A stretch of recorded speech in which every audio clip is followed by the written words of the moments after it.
The official letter arrived on embossed legal stationery, coldly informing me that my name had been removed from all property deeds by Mr. Harrison Reed. I remember tracing my fingers over the raised seal of the law firm as I read the document, a strange calmness washing over me. The irony wasn't lost on me that Harrison had chosen Valentine's Day to formally announce his betrayal, the same day I'd received confirmation that my separate holding company had successfully completed the purchase of our entire real estate portfolio 3 weeks earlier. While he believed he was claiming everything, I had already secured what was rightfully mine through a series of strategic moves he'd been too self-absorbed to notice. Sometimes the most powerful position is the one your opponent doesn't know you hold. Before we jump back in, tell us where you're tuning in from.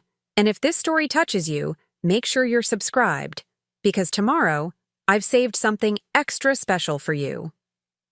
The sprawling Tudor home on Lakeview Drive represented everything Harrison and I had built together over 15 years of marriage. Or at least, that's what Harrison believed. As I stood in the spacious kitchen that Sunday morning, watching the autumn rain trace patterns down the leaded glass windows, I felt that familiar weight of responsibility settling onto my shoulders. The weight I'd carried silently for so long, while Harrison pursued his ambitions. "Rebecca, did you see my presentation notes? The Carlton Group meeting is tomorrow, and I need to review everything before dinner with the investors tonight." Harrison's voice echoed from his home office, that familiar note of barely contained stress evident even through the closed door. "Check your leather portfolio, the one on your desk," I called back, knowing exactly where they were because I'd organized them myself after he'd scattered them across the dining room table last night. The Carlton Group represented Harrison's latest and potentially greatest business opportunity, a commercial real estate development that could transform the abandoned Riverside district into a modern mixed-use complex. The project that would finally establish Harrison Reed as a major player in development circles after years of moderate successes and near misses. What Harrison didn't know, what I had carefully ensured he didn't know, was that the financial foundation enabling his ambitious venture had been quietly secured and protected by me over the past 7 years. Our story wasn't particularly unique in its beginning. We met at Northwestern, both ambitious students with big dreams. Harrison, with his magnetic charm and bold vision for revolutionizing urban spaces. Me, with my analytical mind and talent for seeing financial patterns others missed. We complemented each other perfectly, or so I thought. He was the visionary. I was the pragmatist who made his visions possible. After graduation, Harrison launched his first development company while I took a position at Meridian Financial, quickly advancing through the ranks. My salary provided our financial stability during those early years when Harrison's projects generated more excitement than profit. I handled our household finances, managed our investments, and quietly built the infrastructure that supported his increasingly ambitious ventures. Found them. Harrison appeared in the kitchen doorway, presentation folder in hand, his still handsome face revealing the strain of recent weeks. At 43, Harrison Reed remained as charismatic as when we'd met, though the confident smile now came with slight creases around his eyes and distinguished touches of gray at his temples. "You're a lifesaver, Beck." I offered a small smile in return. "The Carlton presentation looks strong. I reviewed it last night after you went to bed." Harrison's eyebrows rose slightly. "You did? Any suggestions?" There was that familiar note in his voice, a mixture of genuine interest in my opinion and subtle defensiveness at the possibility of criticism. "Just a few thoughts on the financing structure. The debt-to-equity ratio might raise questions. From conservative investors. I made some notes on page 17. He flipped to the page, scanning my neat handwriting in the margins. "Always looking out for me," he said, his tone softening. "This is good, really good." He closed the folder and approached, placing a quick kiss on my cheek. What would I do without my financial wizard? The question hung in the air, more relevant than Harrison realized. What would he do without me? It was a question I'd been contemplating with increasing frequency over the past year as subtle signs accumulated, pointing toward a conclusion I'd been reluctant to accept. Signs like the mysterious weekend conferences that appeared on his calendar with vague descriptions. The new cologne I'd never purchased for him, the increasingly frequent late nights and distracted responses to my questions. And most telling, his sudden interest in our property holdings and investment structures after years of leaving those details entirely to me. Harrison checked his watch. I need to meet with Trevor before the investor dinner. Don't wait up tonight. These, things always run late. Another kiss, this one even more perfunctory, and he was gone, leaving behind only the fading scent of that unfamiliar cologne. I waited until I heard his car pull out of the driveway before moving to my home office, the smallest room in our house but the one space that was entirely mine. Unlocking my personal laptop, I reviewed the email that had arrived yesterday from my attorney, Sophia Lynn. Final documents prepared for Oakmont Holdings, LLC. Awaiting your signature to complete transfer of all property assets. Timeline as discussed. Oakmont Holdings, the limited liability company I'd established 18 months ago, structured with careful precision under Sophia's expert guidance. The vehicle through which I had gradually secured our property holdings, the lakefront home, the downtown apartment, the vacation cabin, and the small commercial building that housed Harrison's first successful project. My decision to create this protective structure hadn't been impulsive or vindictive. It had emerged gradually as I'd recognized the growing disconnect between the partnership we projected to the world and the reality of our marriage. Harrison had always been somewhat careless with financial details, preferring to focus on the creative aspects of his developments while leaving the boring parts to me. For years, I'd handled this division of labor without complaint, taking pride in creating the secure foundation that enabled his vision. But something had shifted approximately 2 years ago when the Riverside Heights project had established Harrison as an up-and-coming developer worth watching. Success had changed him in subtle ways that became increasingly difficult to ignore. The first concerning signal had come when Harrison restructured his company without consulting me, despite my significant financial investment in his early projects. The second had been his casual dismissal of my suggestions for the Westlake development. Suggestions that could have prevented the cost overruns that eventually consumed most of the project's profit margin. But the moment that had truly catalyzed my strategic response had occurred during a dinner with potential investors last year, when one of them had complimented our partnership, asking about my role in Harrison's success. He had laughed lightly and responded, "Rebecca keeps things running smoothly at home so I can focus on building the business. She's not really involved in the development side." I had maintained my composed smile throughout the evening, but something had crystallized in that moment. The recognition that Harrison no longer viewed us as partners, but rather as principal and support staff. That his perception of my contribution had diminished even as his reliance on it had grown. The following week, I'd scheduled my first confidential consultation with Sophia Lynn, one of the city's most respected attorneys specializing in complex property and business structures. Not to discuss divorce, I wasn't ready to make that decision, but to explore how I might protect what I had helped build. "You're describing a common scenario," Sophia had told me during that initial meeting, her direct manner oddly comforting. "Contributions to marital success aren't always visible or equally valued, particularly when they come in the form of infrastructure rather than spotlighted achievements." Together, we had developed a multi-phase strategy. First, documenting my financial contributions to Harrison's business ventures and our property acquisitions. Second, establishing Oakmont Holdings as a separate legal entity. And finally, creating the framework for potentially transferring our property assets to this new structure if necessary. For 12 months, this had remained contingency planning, preparation, for a scenario I hoped wouldn't materialize. But then came the appointment notification on Harrison's shared calendar. J. Phillips, Property Reassessment, 2:00 p.m. James Phillips was not a property assessor but a real estate attorney known for handling complex asset restructuring. That evening, I had implemented the final phase of Sophia's carefully structured plan, beginning the process of legally transferring our properties to Oakmont Holdings. The transfers were structured legitimately, with proper consideration and documentation, but done without announcement or discussion, mirroring Harrison's own approach to recent business decisions. Now, as I reviewed the final confirmation from Sophia, I felt no triumph or vindication, only a profound sadness that our partnership had devolved to this point of strategic maneuvering. Yet beneath that sadness lay a steely determination.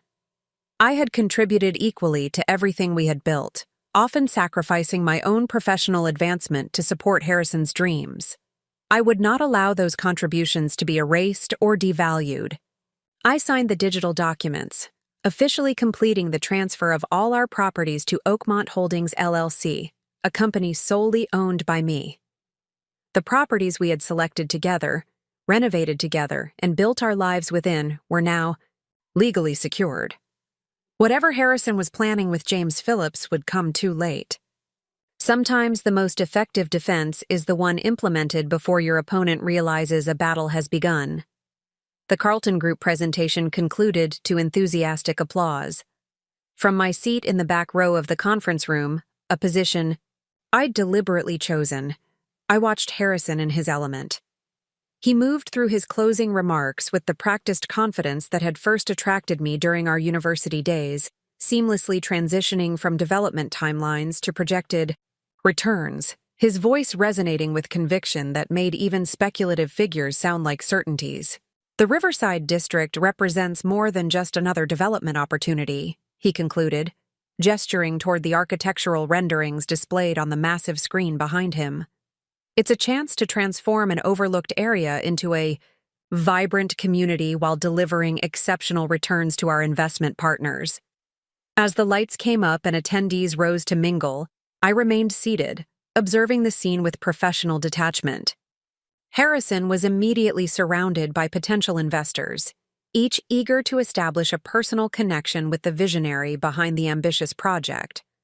This had always been his particular talent, inspiring others to believe in his vision, to see possibilities where others saw only obstacles. It was a skill I respected, even now. The difference was that I no longer mistook charisma for competence or promises for performance. Preparing and narrating this story took us a lot of time, so if you are enjoying it, subscribe to our channel. It means a lot to us. Now back to the story. Rebecca, there you are. Marissa Chen, Harrison's project manager, slid into the empty seat beside me. Impressive presentation, wasn't it? Very well executed, I agreed, keeping my assessment deliberately neutral. Marissa glanced toward Harrison, still engaged with investors across the room. The financial projections raised some eyebrows, though. Some of those return estimates seem ambitious. I nodded, unsurprised. Harrison has always believed in setting aspirational targets.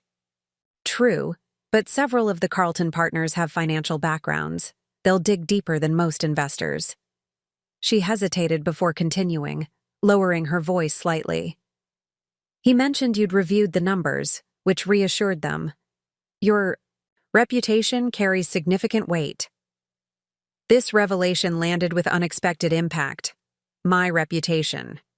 Not as Harrison's supportive wife, but as a financial strategist whose assessment carried professional credibility.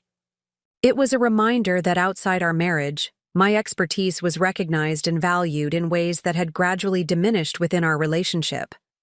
I provided some input, I acknowledged, but the final projections were Harrison's decision. After 15 years in financial management, including my current position as Senior Investment Director at Meridian, I'd developed an established reputation for conservative, accurate forecasting. This standing in financial circles had initially benefited Harrison's ventures, lending credibility to his more speculative proposals.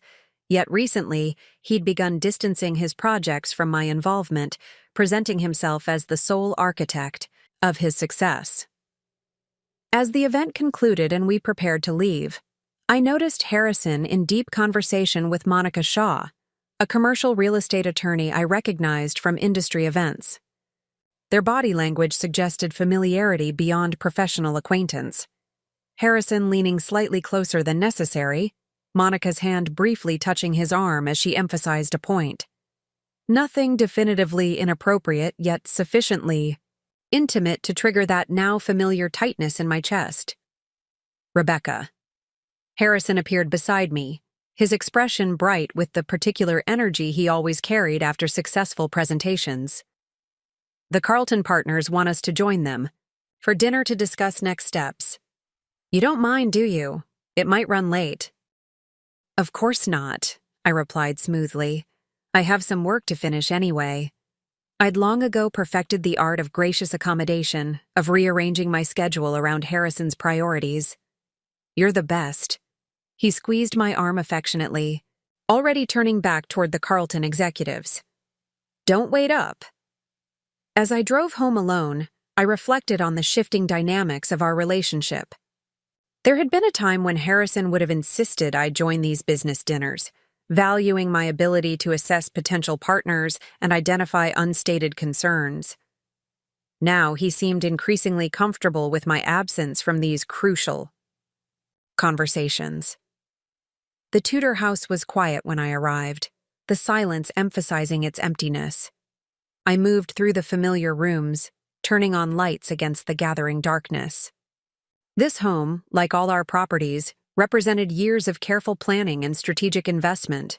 Properties I'd researched, negotiations I'd led, financing I'd structured, all while Harrison focused on the creative aspects of his development.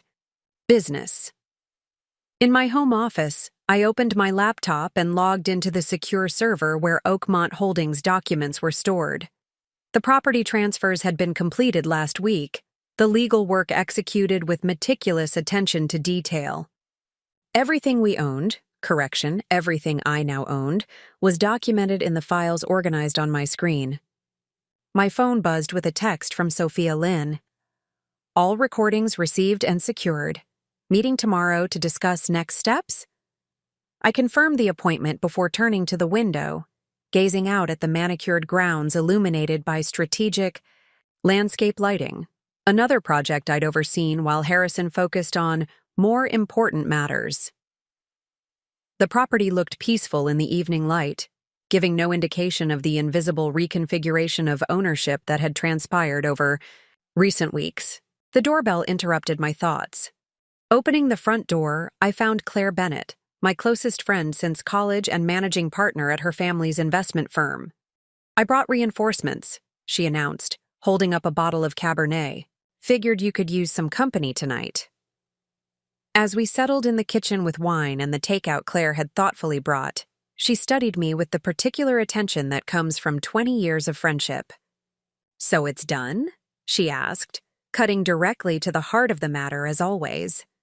Claire had been my sounding board throughout this process, one of the few people who understood both my situation and the strategic response I'd implemented.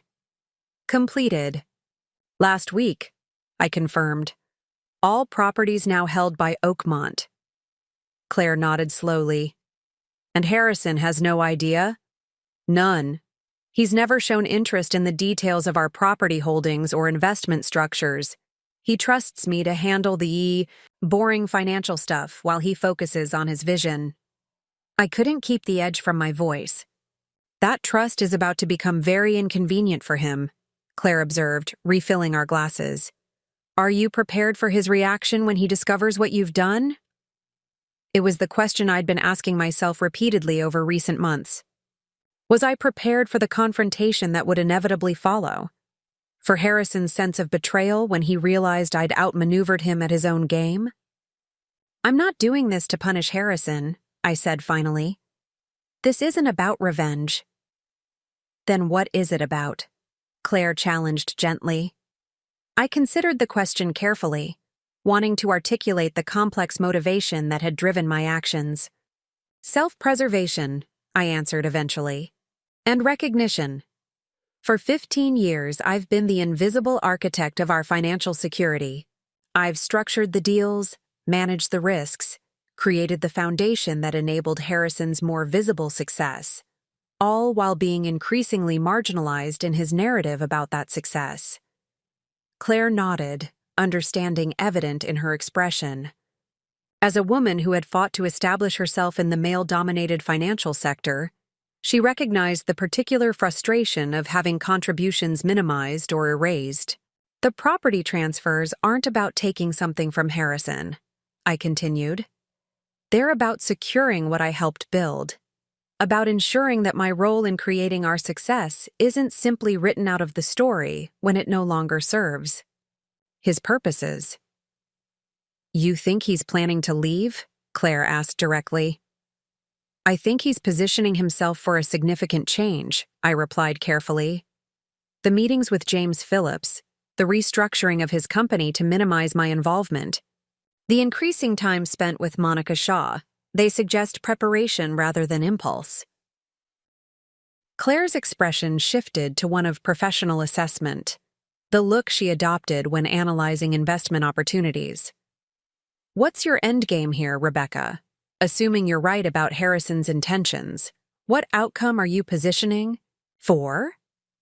It was the critical question, one I'd spent months contemplating. What did I ultimately want? To save my marriage? To negotiate a fair separation? To simply protect what I'd helped create? Clarity, I said finally. And choice. By securing these assets, I'm ensuring that whatever comes next happens on level ground. That any decisions about our future together or apart are made from a position of equal power, not vulnerability. Claire nodded, satisfied with this answer. Strategic rather than reactive. Very you. As she left later that evening, Claire paused at the door. Just remember something, Beck. All this legal and financial maneuvering, it's necessary, but it's just infrastructure.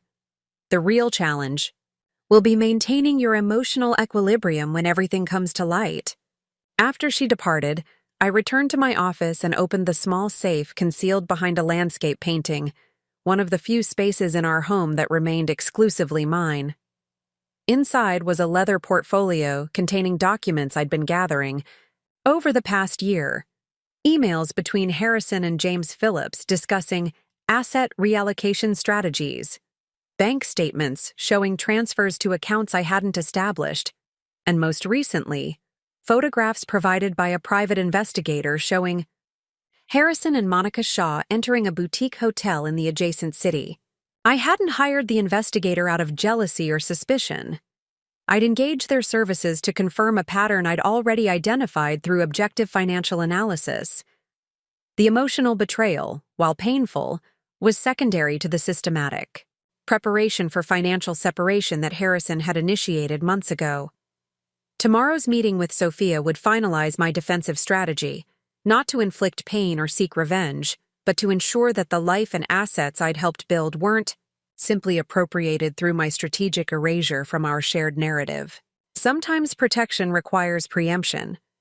Sometimes the most powerful position is the one your opponent doesn't realize you hold until it's too late to counter.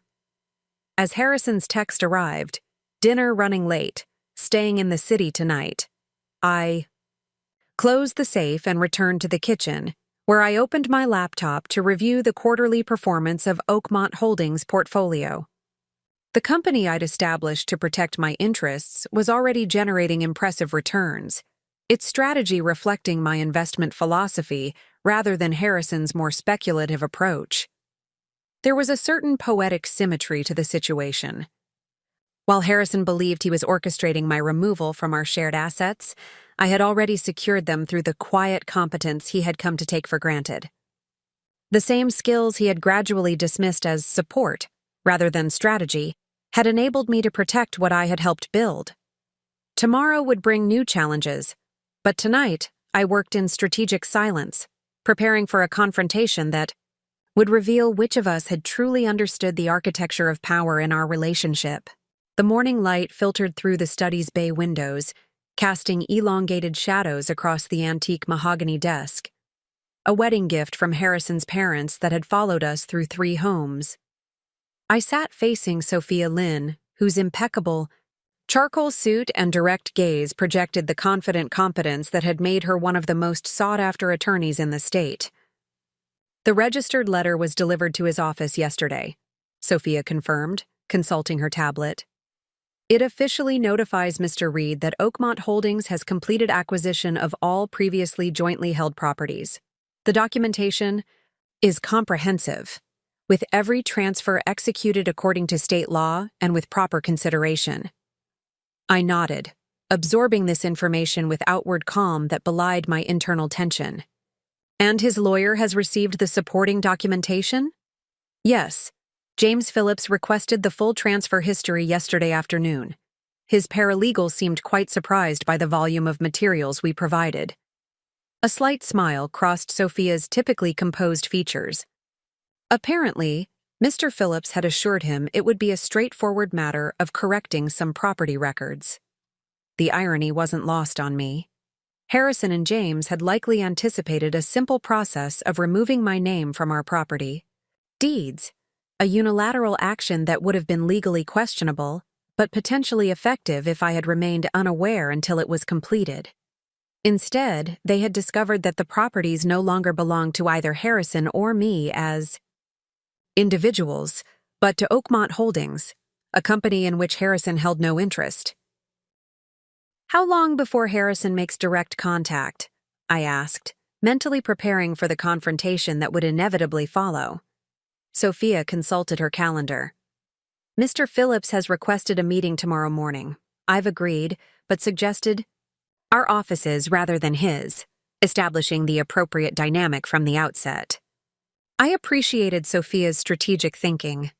Every detail, from meeting location to document presentation, was carefully calculated to reinforce my position, not as the wronged wife seeking justice, but as the competent businesswoman protecting legitimate interests. What's your assessment of their likely approach? I asked, valuing Sophia's psychological insights as much as her legal expertise. Initial indignation, followed by attempted intimidation, concluding with reluctant negotiation, she replied without hesitation. Men like Harrison and James rely on confidence as currency. When confronted with evidence that they've been outmaneuvered, their first response is typically to question the legitimacy of the process, rather than acknowledge the strategic failure. Her assessment aligned with my expectations. Harrison's most predictable characteristic had always been his inability to recognize defeat until long after it had occurred. His persistence, admirable in pursuing development opportunities, often manifested as stubborn denial when facing personal setbacks. Remember, Sophia continued, controlling the narrative will be critical. Harrison will attempt to cast this as a betrayal, a duplicitous action taken by a vindictive spouse. Our consistent position is that Oakmont Holdings represents the formalization of your long-standing contributions to these assets, contributions that were at risk of being systematically erased. As Sophia departed with a promise to call after the Phillips meeting, I moved through the house with heightened awareness. Each room contained memories of the life Harrison and I had built together, from the kitchen where we'd celebrated his first successful development, to the living room where we'd hosted potential investors, to the garden terrace where we'd planned future projects during summer evenings. These spaces represented not just emotional investments, but strategic ones. Every property in our portfolio had been carefully selected for appreciation potential and portfolio diversification. While Harrison had envisioned their aesthetic possibilities, I had structured their financing, analyzed their market positions, and optimized their tax implications. The emotional and financial dimensions were inextricably linked. Each property, simultaneously a home and an asset, a memory repository and an investment vehicle. My phone buzzed with a message from Harrison. Meetings running late again, dinner with the Carlton team tonight to finalize investor commitments, progress updates tomorrow. The familiar message barely registered as I continued my inspection, of the house, mentally cataloging the improvements we'd made over 7 years of ownership. The kitchen renovation that had increased the property value by 12%. The energy efficiency upgrades that had reduced operating costs by 23%. The landscaping redesign that had enhanced curb appeal while reducing water consumption. Each improvement had been jointly envisioned but primarily executed through my project management while Harrison focused on his development business. In the master bedroom, I opened the walk-in closet and noted Harrison's section. The tailored suits, designer shoes, and monogrammed shirts that projected the successful developer, image he cultivated so carefully. His wardrobe had evolved over our marriage, each upgrade coinciding with a business achievement. The first custom suit after closing the Westlake development, the Italian leather shoes following the Parkview project, the collection of designer watches marking various milestones. I had encouraged these purchases, understanding their functional role in establishing credibility with investors and partners. In development circles, appearance didn't just reflect success. It anticipated it. Harrison's carefully curated image was a business asset, one I had helped construct through strategic allowances in our personal budget. Returning to my office, I reviewed the financial models I'd developed for Oakmont Holdings, projections that extended 5, 10, and 15 years into the future.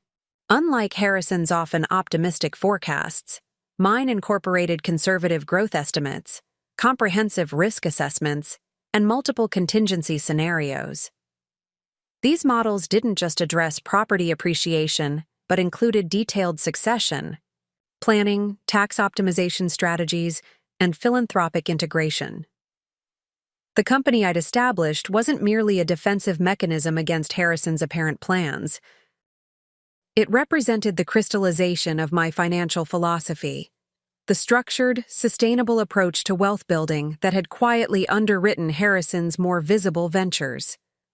A text from Claire interrupted my review. Phillips called. Bennett Partners asking questions about your role in structuring the Westlake financing. Dad shut him down elegantly. Round 1 to you. I smiled at Claire's update. The Bennett family had been instrumental in financing Harrison's early projects, largely due to my previous working relationship with Claire's father from my Meridian days. That connection, like so many others that had benefited Harrison's business, had been established and maintained through my professional network, a fact Harrison had increasingly minimized in his success narrative. As evening approached, I changed into running clothes and headed out for my daily 5-mile route through the neighborhood. Physical activity had become my most reliable stress management technique during the past year of strategic planning and quiet execution. The rhythmic impact of feet against pavement, the measured control of breathing, the progressive building of endurance, all provided apt metaphors for the disciplined approach I'd applied to protecting my interests. Halfway through my run, another text arrived, this one from Harrison's assistant Emily. Mr. Reed asked me to inform you that he'll be staying at the downtown apartment tonight after the investor dinner. He'll return tomorrow afternoon to collect materials for his Chicago trip. The downtown apartment, our second property, purchased 3 years ago as both investment and convenience during late client meetings. Now technically owned by Oakmont Holdings, though Harrison remained unaware of this transfer. His choice to stay there tonight rather than return home registered as significant, another data point suggesting his progressive detachment. As I completed my run and cooled down, in the fading light, a vehicle turned into our driveway, a black sedan I didn't recognize. The driver's door opened, and Monica Shaw emerged, her expression registering surprise at finding me outside the house. Rebecca, she acknowledged, her tone professionally neutral despite the obvious awkwardness of our encounter. I was just dropping off some contracts for Harrison to review before tomorrow's meeting. Harrison isn't here, I replied calmly. He's staying downtown tonight after the investor dinner. Monica's momentary confusion confirmed my suspicion that her arrival wasn't expected, at least not by Harrison. She quickly recovered, however. I'll leave them with you then. She retrieved a manila envelope from the passenger seat and approached. maintaining a careful professional distance. These need his signature by tomorrow morning. I accepted the envelope, noting the Phillips and Wexler letterhead, James Phillips's firm. I'll make sure he receives them. As she turned to leave, professional courtesy compelled me to add, "You might try the downtown apartment. His assistant mentioned he'd be staying there tonight." Monica paused briefly, something unreadable crossing her features before she nodded. "Thank you. Good evening, Rebecca." After she departed, I examined the envelope, considering whether to open it. Professional ethics competed with personal preservation. These documents likely related to Harrison's attempted property transfers, making them directly relevant to my interests. After careful deliberation, I left the envelope sealed. My strategy didn't require intercepting their communications, only understanding their likely contents. Inside, I showered and changed before settling at my desk to review Sophia's preparation notes for tomorrow's meeting. The confrontation phase was approaching, the moment when my quiet strategic maneuvering would transition to direct engagement. While I hadn't initiated this conflict, I had positioned myself to navigate it from a position of strength rather than vulnerability. My phone rang, Harrison's name appearing on the screen. I answered with deliberate neutrality. "Rebecca." His voice carried that particular tension I recognized from difficult business situations. "I've just had a rather extraordinary conversation with James Phillips. Something about property transfers and a company called Oakmont Holdings. Would you care to explain?" The moment of revelation had arrived earlier than anticipated. I took a measured breath before responding. "I'd be happy to discuss Oakmont Holdings, Harrison. Would you prefer to have that conversation now by phone or tomorrow in person with our respective legal representation?" A momentary silence followed, Harrison processing the implication that I was fully prepared for this confrontation rather than caught off guard by it. "I'll be home in 30 minutes, he stated flatly. "This isn't a legal matter, it's a discussion between husband and wife." "I disagree," I replied calmly.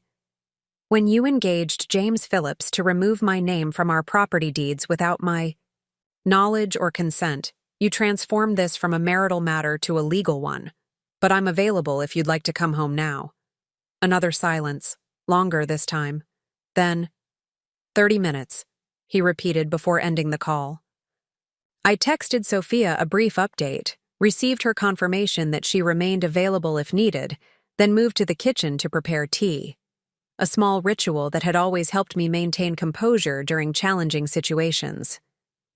The confrontation I had anticipated for months was imminent.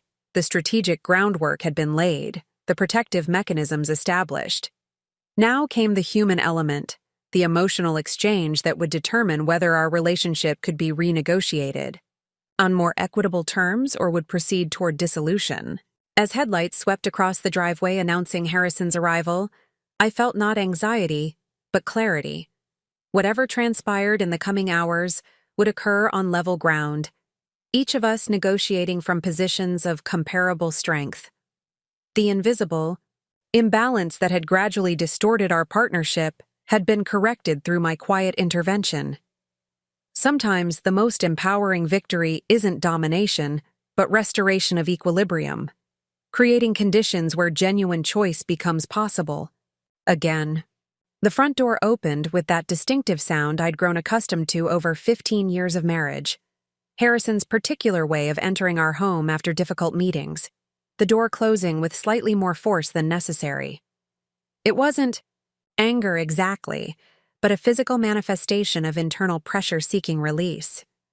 I remained seated at the kitchen island, teacup poised halfway to my lips, presenting an image of composed readiness rather than anxious anticipation. The subtle positioning of power often determines the trajectory of confrontation as much as the substantive issues at stake. Harrison appeared in the doorway, still wearing his business attire, though his tie had been loosened and his typically immaculate hair showed signs of agitated fingers running through it. His expression registered surprise at finding me so calmly waiting, as though he'd expected to discover me frantically making calls or perhaps packing belongings. Would you like some tea? I offered, gesturing toward the pot I'd prepared. The banality of the question in the context of our situation wasn't lost on either of us. No. He moved into the kitchen but remained standing, maintaining height advantage while I stayed seated. I want an explanation. James Phillips informs me that our properties, all of them, have somehow been transferred to a company I've never heard of. A company apparently owned by you. I took another sip of tea before responding, the small action reinforcing my unhurried approach. That's correct. Oakmont Holdings completed acquisition of our property portfolio approximately 3 weeks ago. The transfers were executed with proper legal documentation and consideration. Consideration? Harrison's voice rose slightly. You mean you paid yourself for our properties? Properties we purchased together? Not exactly, I corrected. Oakmont Holdings provided legitimate consideration for the transfers, including assumption of existing mortgages and additional capital investment. And to clarify, these weren't properties we purchased together in the way you're implying. I rose and moved to my briefcase on the counter, extracting a leather portfolio that contained printed copies of the documentation Sophia had prepared. Each property was researched, negotiated, and primarily financed through my separate assets, with transaction structures I designed. Your contributions, while valuable, were primarily related to renovation direction and usage planning. Harrison's expression shifted from indignation to disbelief as I placed the portfolio on the counter between us. This is absurd. We're married. We built this portfolio together as part of our shared life. That was certainly my understanding. As well, I acknowledged, maintaining professional rather than emotional tone. Until approximately 10 months ago when you began meeting with James Phillips to discuss, and I quote from your email correspondence, strategies for securing exclusive control of jointly held assets in preparation for significant life changes. The color drained slightly from Harrison's face as he recognized his own phrasing quoted back to him. You've been monitoring my emails? No, I replied truthfully. I received copies inadvertently when you used our shared cloud storage for document backups. Once I discovered your intentions, I took appropriate steps to protect my interests, exactly as you were attempting to do, though with greater attention to legal requirements and documentation. Harrison's posture changed, his initial aggressive confidence giving way to strategic reassessment. This was the business tactician I knew well, the developer who could pivot quickly when initial approaches proved ineffective. Rebecca, he began, his tone shifting toward reasonable conciliation. Clearly there's been a misunderstanding. Those discussions with James were theoretical explorations of asset protection strategies, standard estate planning considerations. That would be more credible, I responded evenly, if they hadn't coincided with the establishment of your separate banking accounts, the systematic reduction of my involvement in your business operations, and your developing personal relationship with Monica Shaw. At Monica's name, Harrison's expression betrayed genuine surprise. What does Monica have to do with this? Perhaps nothing directly, I acknowledged, though her arrival at our home this evening with Phillips and Wexler documents suggests at least professional involvement in whatever restructuring you've been planning. I opened the portfolio, revealing organized sections with color-coded tabs. However, Monica isn't particularly relevant to our discussion. What matters is this documentation, which establishes the legitimate transfer of properties to Oakmont Holdings based on capital contribution analysis, management responsibility records, and improvement investment tracking. Harrison approached the counter, his gaze fixed on the meticulous records I'd compiled. Financial statements highlighting my contributions to property acquisitions, project management documentation for renovations I'd overseen, email threads recording strategic decisions I'd initiated regarding property selection, financing structure, and portfolio optimization. You've been planning this for months, he said finally, more statement than accusation. I've been documenting my contributions for years, I corrected. initially as responsible financial record-keeping, later as strategic protection when it became apparent those contributions might be at risk of erasure. Harrison looked up from the documentation, a new calculation evident in his expression. Assuming these transfers are legitimate, which my attorneys will certainly review, what's your objective here? What are you hoping to achieve?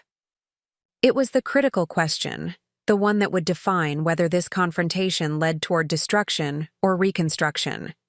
I'd considered various responses during months of preparation, weighing financial pragmatism against emotional authenticity. Recognition, I answered simply. Not just of my financial contributions to our property portfolio, but of my role in creating the foundation that enabled your business success. For years, I've watched that role being systematically minimized in your professional narrative and, more recently, in your personal assessment of our partnership. Harrison's defensive posture softened slightly, though his analyst's mind remained clearly engaged. And Oakmont Holdings? What's your intention with the properties? That depends on several factors, I replied, including your response to this situation. Oakmont was established primarily as a protective mechanism, not a punitive one. Its operational plan includes scenarios ranging from continued joint usage of properties to strategic liquidation and reinvestment. I closed the portfolio and met his gaze directly. The relevant question, Harrison, isn't what I intend to do with Oakmont, but what you intended to do with our properties before discovering they were no longer under your control. His momentary hesitation contained the answer, though professional pride prevented explicit acknowledgement. Instead, he shifted to the pragmatic approach that characterized his business negotiations. Clearly, we need to discuss the future of our relationship, both personal and financial. He gestured toward the kitchen table, suggesting a transition from confrontational positioning to dialogue. Perhaps we should sit down and consider options rationally.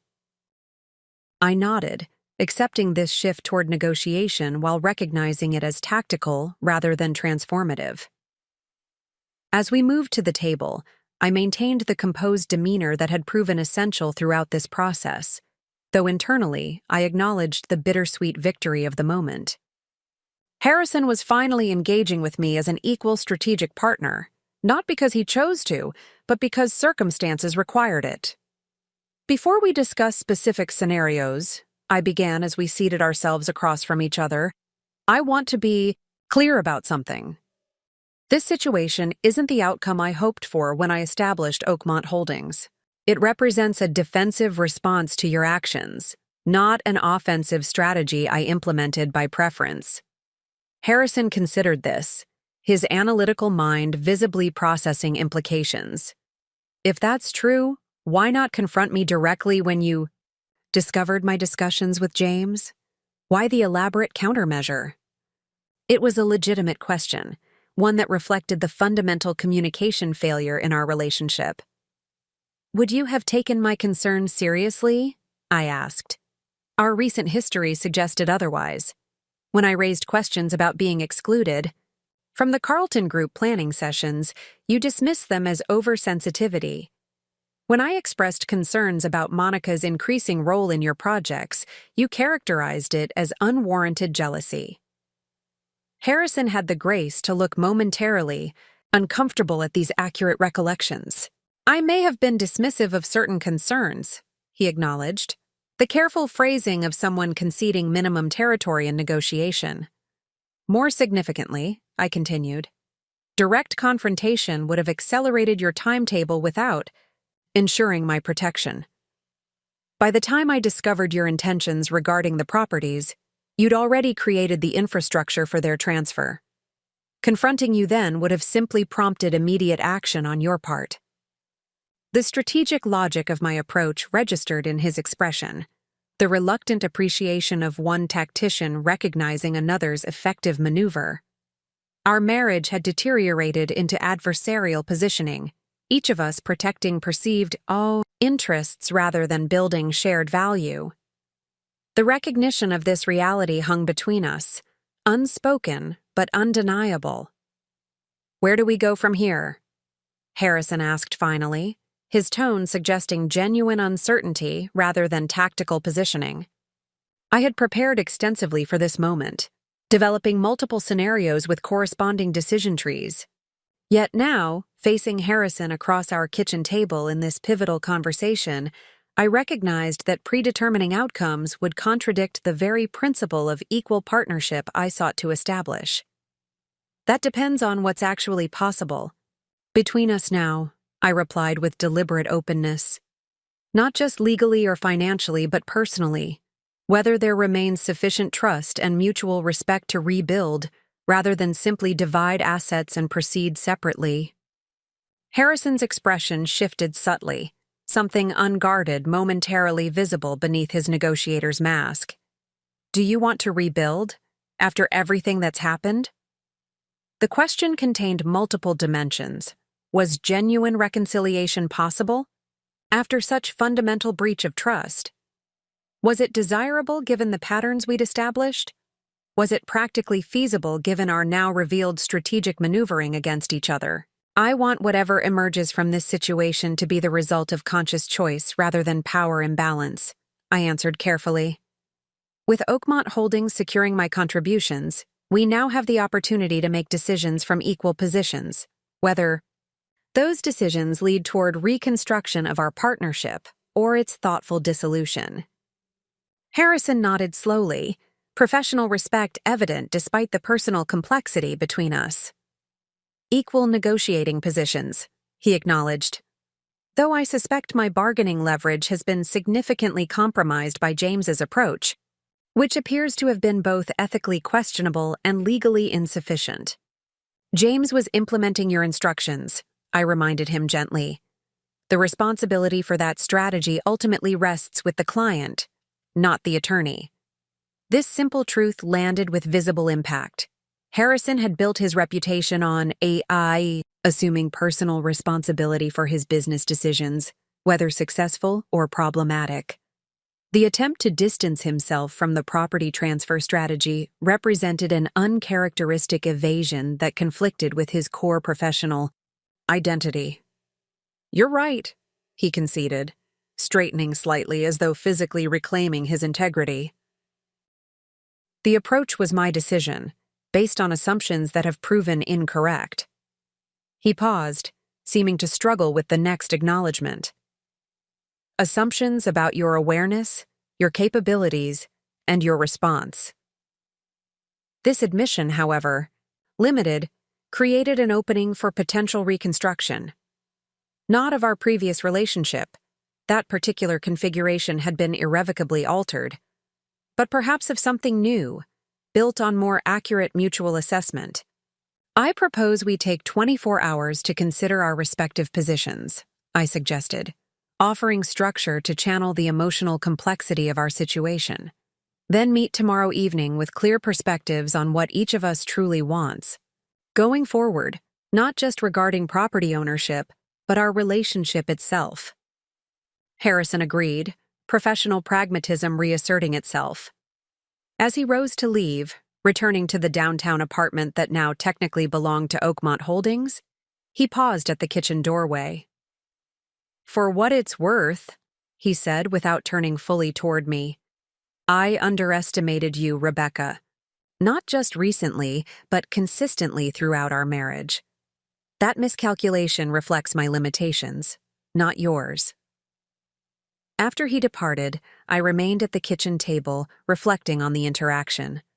The confrontation had unfolded neither as catastrophically as I'd feared, nor as transformatively as I'd hoped, in more optimistic moments.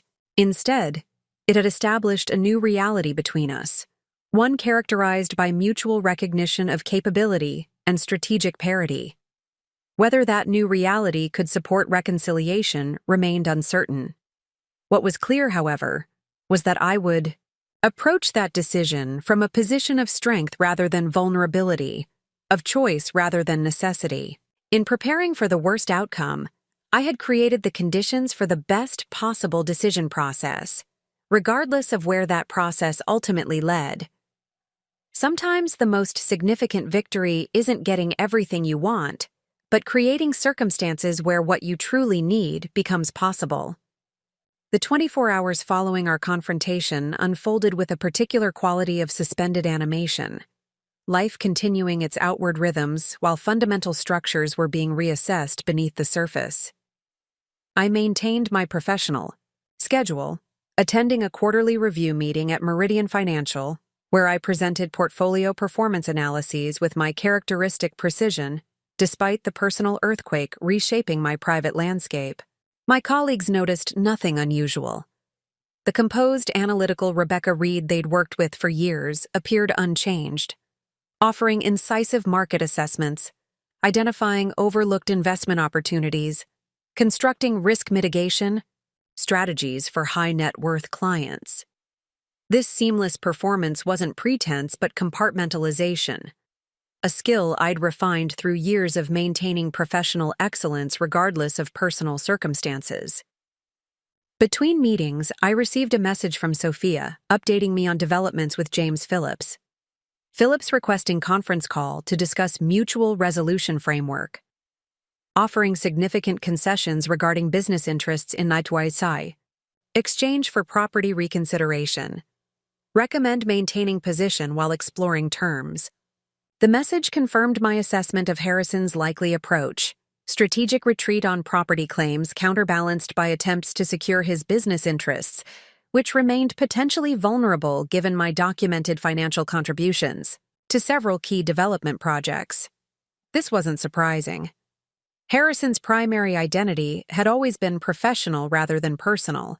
Preserving his business reputation and operational independence would naturally outweigh property considerations. Once he recognized the legal strength of my position. After completing my workday, I returned to the Tudor home to prepare for our upcoming conversation. The house felt different now, not just because of Harrison's absence, but because my relationship to the space had fundamentally shifted. What had been our home was now objectively an asset of Oakmont Holdings, a property I controlled through legal structure rather than marital convention. This transformation from shared domain to strategic asset created a curious emotional distance even as I moved through familiar rooms. In the study, I reviewed the comprehensive documentation Sophia had prepared outlining various scenarios for resolution. The options ranged from complete separation of assets and interests to restructured partnership models that would maintain certain connections while establishing clear boundaries and protections. Each scenario included detailed financial projections, tax implications, and governance frameworks. The measured, analytical approach that had characterized my financial management throughout our marriage now applied to its potential conclusion. At precisely 7 o'clock, Harrison arrived, the punctuality reflecting his business approach rather than personal habit. He'd always been carelessly approximate about time in our personal life, but meticulously precise in professional contexts. His choice to arrive exactly when specified suggested he viewed our conversation primarily as negotiation rather than relationship discussion. "Thank you for coming," I greeted him in the entryway, maintaining professional courtesy without artificial warmth. "I've prepared some materials in the study if you'd like to review them together." Harrison nodded, following me through the house with the heightened awareness of someone seeing familiar surroundings through transformed perspective. In the study, I'd arranged documents on the partner's desk we'd selected during a trip to London. Years earlier, an antique piece designed for collaborative work with identical positions on either side. The symbolic equality of this setting was intentional, establishing visual reinforcement of our new dynamic. As we settled into position, Harrison placed a leather folder on the desk between us. "I've also prepared some materials," he said, opening it to reveal professionally bound documents. Alternative scenarios for consideration. I recognized the format immediately, the same presentation approach Harrison used for development proposals, complete with executive summary, detailed analysis, and visual representations of key concepts. He had applied his professional methodology to our personal situation, just as I had applied my financial analysis framework. The parallel was both fitting and telling. each of us processing this deeply personal situation through our respective professional lenses. Before we exchange proposals, Harrison began, his tone deliberately measured, I want to acknowledge something. My actions regarding the property transfers were not just legally questionable, but fundamentally disrespectful of your contributions to our shared life and my professional success. The admission was unexpected, not because it wasn't true, but because Harrison rarely acknowledged missteps so directly. In business contexts, he typically reframed challenges as learning opportunities or strategic pivots, rather than errors in judgment. I appreciate that acknowledgement, I responded, recognizing its significance without over-investing in its implications. It helps establish a foundation for productive discussion. Harrison nodded, seemingly relieved by my professional rather than emotional response. In preparing for our conversation, I've been reviewing our financial history more comprehensively than I have in years, perhaps ever. He opened one of his presentation documents, revealing a timeline chart tracking the growth of his development business alongside our property acquisitions. The correlation between key business advances and your financial interventions is unmistakable once properly analyzed. The chart highlighted specific instances where my capital infusions, financial restructuring, or strategic connections had directly enabled Harrison's business achievements, from the initial launch capital I'd provided from my inheritance to the Bennett family investment I'd secured for the Westlake project, to the tax optimization strategy I'd implemented that had preserved capital during the downtown development's cost overruns. Your analysis is accurate, I confirmed, unsurprised by the data but noteworthy by his willingness to acknowledge it explicitly. Those interventions represented my commitment to our partnership and belief in your vision, even when that vision required significant financial adaptation. They represented more than that, Harrison corrected, surprising me with this perspective shift. They demonstrated financial acumen and strategic capability I've consistently undervalued. The Westlake refinancing structure alone prevented potential bankruptcy during the construction delays. That wasn't just supportive partnership. It was sophisticated financial engineering that even James acknowledged was exceptional. This recognition of my professional capability, not just as auxiliary support but as fundamental expertise, represented the specific acknowledgement I'd identified as essential during my strategic planning. Yet I found myself cautious about its significance, aware that recognition during negotiation might reflect tactical positioning rather than genuine perspective transformation. What matters now, I responded, redirecting toward concrete considerations, is how this recognition informs our path forward. I've outlined several potential frameworks, each with different implications for our personal and professional relationship. I opened my scenario document, which presented 3 primary options with corresponding financial projections and governance structures. The first scenario involves complete separation, division of interests with minimal ongoing connection beyond necessary legal requirements. The second establishes a restructured partnership with clearly defined boundaries, independent decision authority in respective domains, and formalized consultation protocols for overlapping interests.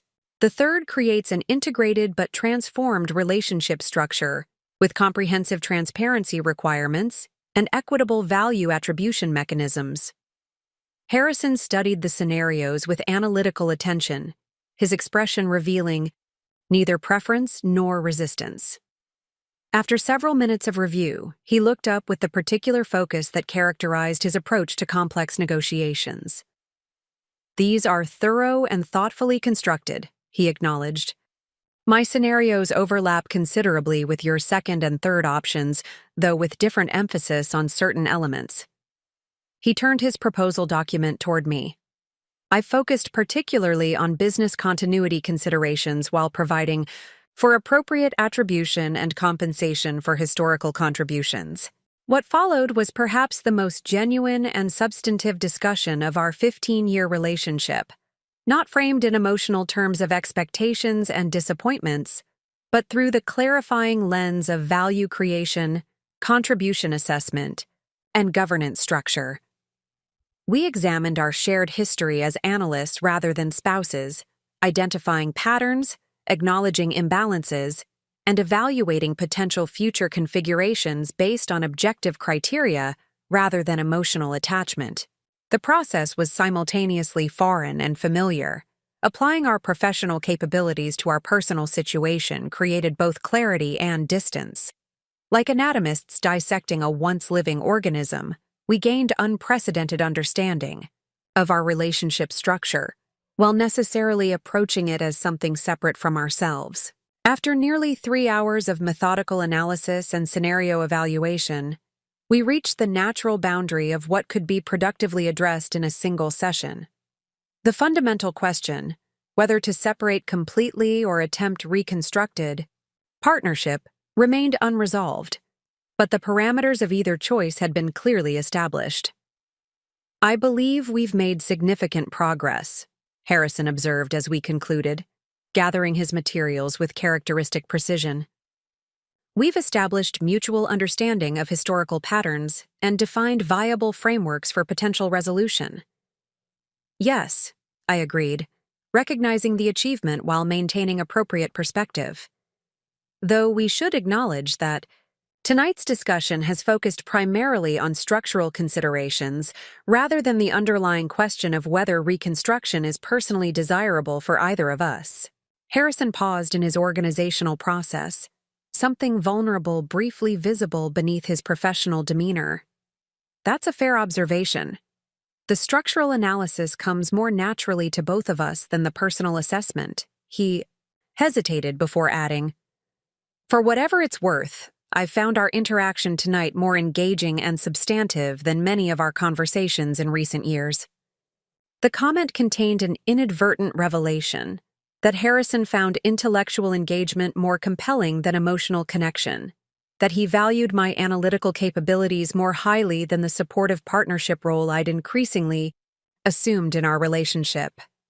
This insight illuminated both the original attraction between us and the gradual misalignment that had developed as I'd subordinated my strategic identity to supportive functionality within our marriage. "I've had a similar experience," I acknowledged, recognizing the implications of this mutual realization. Perhaps because we're engaging as equals rather than through the asymmetrical dynamic that had developed in our relationship. Harrison nodded, accepting this assessment without defensiveness. "Would you be open to continuing this discussion tomorrow? I'd like to review these scenarios more thoroughly and develop some additional considerations regarding the business integration options."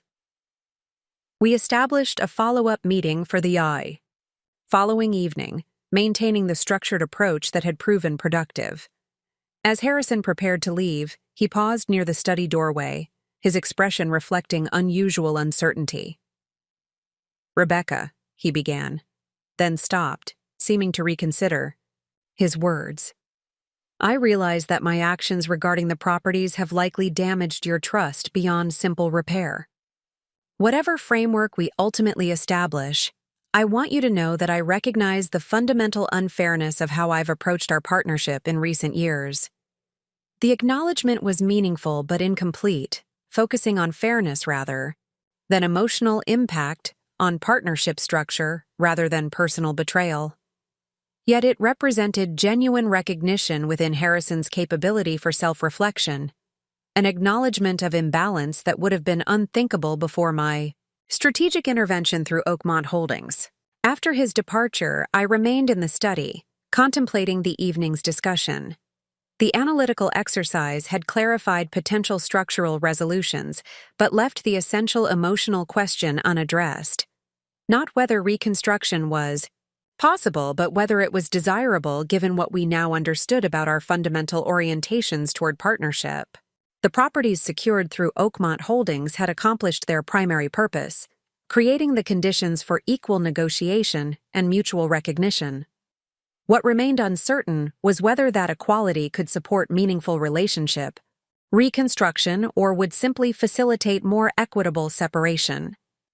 That question couldn't be answered through strategic analysis, but required honest assessment of personal values, needs, and aspirations beyond financial considerations. As I prepared for sleep in the house that now legally belonged to my company rather than my marriage, I recognized that the most significant outcome of my strategic intervention wasn't the preservation of property rights, but the restoration of authentic choice, the freedom to determine my future based on genuine preference rather than vulnerable necessity.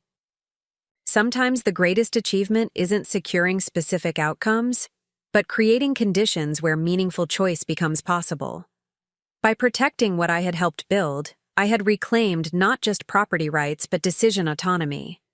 The foundational requirement for any authentic relationship, whether continuing or concluding, the following morning brought unexpected clarity.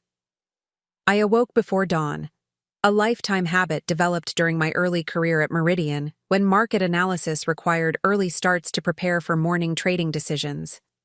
The house remained silent.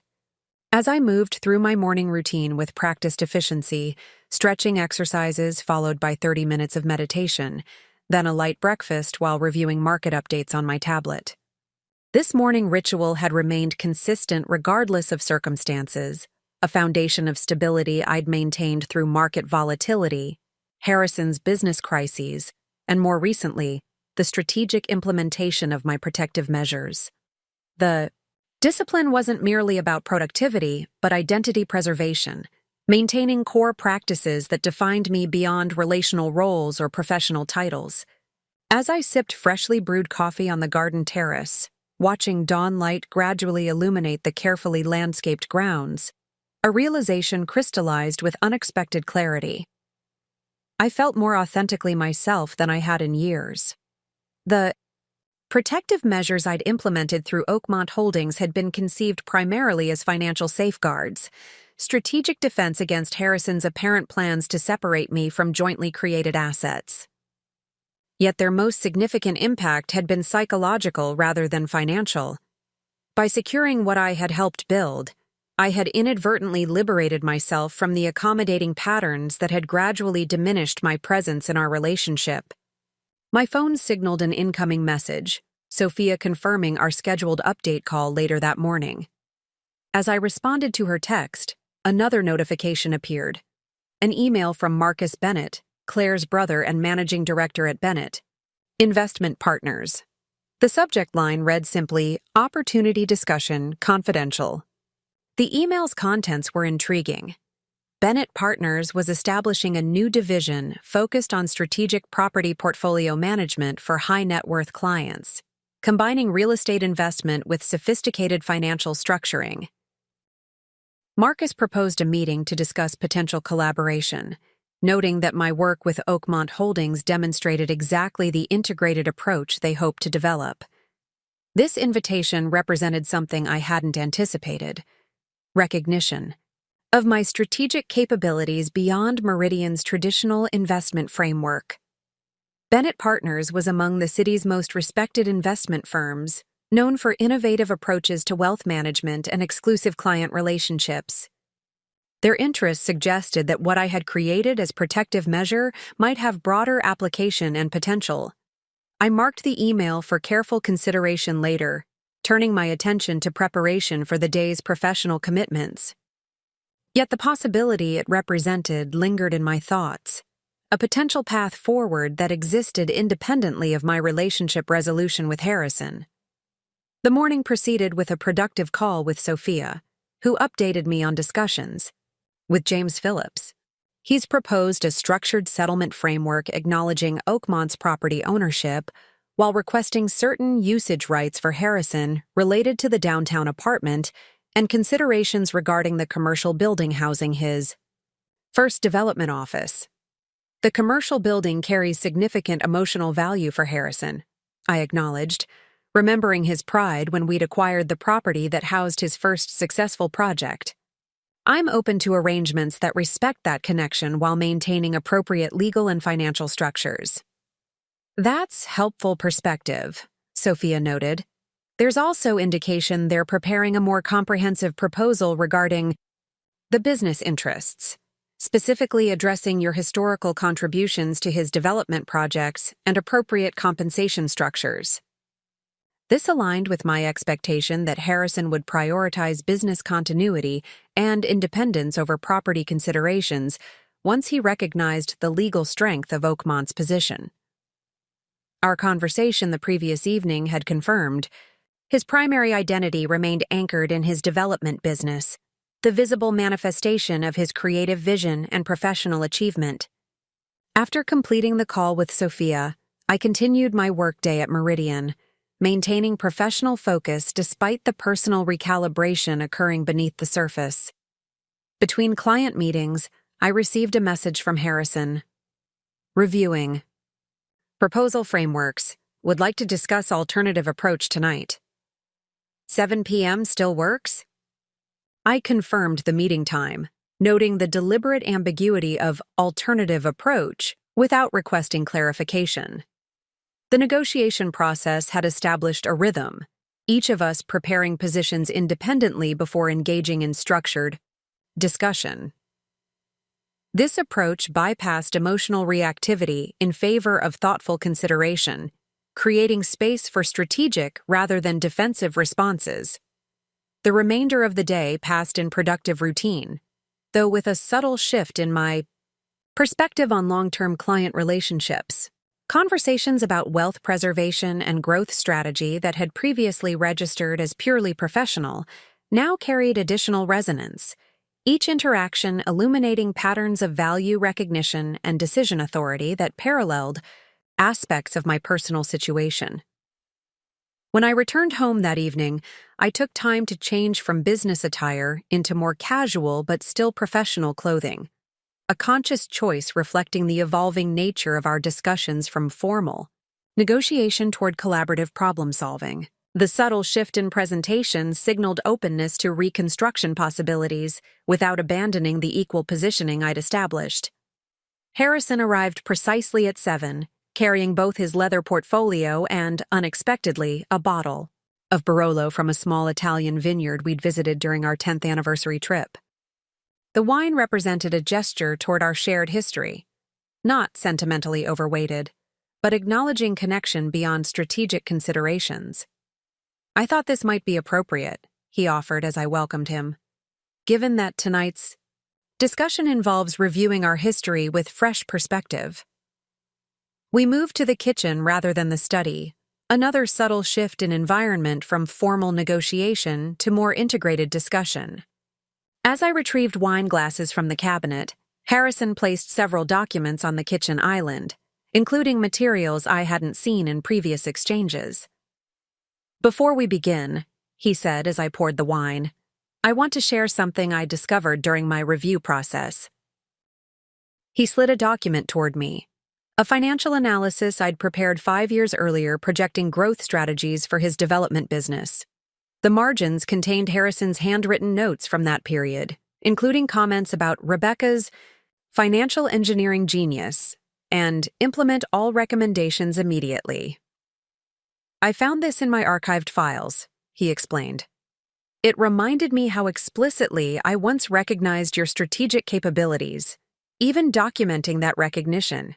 In my planning notes, somewhere along the way, I stopped acknowledging what I clearly understood earlier in our relationship. The document represented tangible evidence of what had gradually eroded in our partnership, not just appreciation, but active recognition of value contribution. Seeing Harrison's contemporaneous notes acknowledging my genius contrasted painfully with his recent dismissive characterization of my role as keeping things running smoothly at home. Thank you for sharing this, I said, accepting the document's significance without overinterpreting its implications for our current situation. It provides helpful context for understanding our relationship evolution. Harrison nodded, seemingly appreciative of my measured response. It's part of a broader reassessment I've been conducting, not just of our financial structures, but of the partnership patterns we established. That reassessment has led me to consider an alternative approach to our situation. He opened his portfolio and removed a document different from his previous proposals. not the bound presentation format of business negotiations, but something more akin to architectural blueprints, with interconnected elements and structural relationships mapped in visual format. "This is a reconstruction blueprint," he explained, spreading the document between us. "Not just of our legal and financial relationships, but of our partnership architecture itself. It addresses not only asset distribution and management rights, but fundamentally reconceived interaction protocols and value recognition mechanisms." The blueprint was unlike anything I'd seen in our previous exchanges, a comprehensive visualization of relationship reconstruction that incorporated elements from both our scenario proposals while introducing entirely new concepts. It mapped specific domains of autonomous decision authority alongside collaborative engagement frameworks, establishing clear boundaries while maintaining strategic integration points. Most significantly, it explicitly acknowledged value generation asymmetry correction, formal recognition that contribution takes multiple forms beyond visible leadership, including the strategic infrastructure development and risk management I had provided throughout our relationship. This correction mechanism included both retrospective acknowledgement and prospective implementation requirements. "This is surprisingly comprehensive," I observed, studying the blueprint's interconnected elements. "It addresses structural issues I hadn't explicitly included in my scenarios. I approached it as I would a development project with fundamental architectural challenges," Harrison explained. "Not just addressing surface features, but reimagining the underlying support structure." He hesitated before adding, "Though I recognize that structural redesign doesn't necessarily address the emotional impact of my actions." The acknowledgement was significant. Harrison rarely addressed emotional dimensions directly, typically focusing on strategic solutions to relationship challenges rather than their psychological impact. His willingness to acknowledge this limitation represented genuine growth rather than tactical positioning. "The blueprint provides a thoughtful framework," I acknowledged. "But you're right that structural redesign alone doesn't address trust. Reconstruction. That requires demonstrated behavior change over time, not just architectural re-engineering." Harrison nodded, accepting this reality without defensive response. "I understand that. This blueprint isn't presented as complete solution, but as foundational framework upon which trust might potentially be rebuilt through consistent implementation and demonstrated commitment." As we discussed specific elements of the reconstruction blueprint, I found myself engaged by its thoughtful integration of lessons from our confrontation. The framework explicitly addressed power imbalances, contribution recognition, and decision authority in ways that reflected genuine understanding of what had deteriorated in our relationship. It wasn't merely compromise, but reimagination, a fundamentally different approach to partnership based on mutual recognition rather than complementary role division. Yet I remained cautious about its emotional implications. Architectural redesign could address structural flaws, but not necessarily heal the breach of trust created by Harrison's attempted property transfers and his developing relationship with Monica Shaw, aspects of our situation that remained inadequately addressed in our discussions. "The blueprint offers promising structural framework," I acknowledged after thorough review. "But implementation would require addressing several unresolved questions." I took a measured sip of wine before continuing. "Including your relationship with Monica Shaw and whatever significant life changes prompted your consultation with James Phillips." Harrison's expression shifted subtly, the negotiations specialist momentarily giving way to more authentic discomfort. "That's fair," he conceded. "Complete reconstruction requires addressing those elements directly." He set down his wineglass with deliberate care. "My relationship with Monica began as purely professional collaboration, but developed emotional dimensions over time. That development reflected problems in our marriage rather than causing them, though that doesn't justify the lack of transparency. The acknowledgement was meaningful but incomplete, acknowledging the relationship's existence without clarifying its current status or future intentions. I maintained neutral expression while processing both the information and its delivery. Factual acknowledgement without emotional context. And the significant life changes referenced in your communications with James, I prompted, maintaining focus on comprehensive understanding rather than reactive response.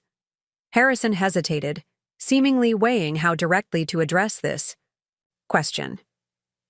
Initially, I was considering separation, he acknowledged finally. The changes referenced were primarily related to establishing independent living and business arrangements while minimizing financial entanglements. And now? I asked, the simple question containing complex dimensions.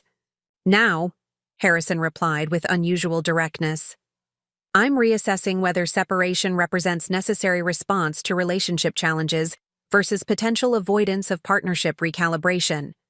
The process of developing this reconstruction blueprint has clarified that our foundational compatibility remains strong despite implementation failures.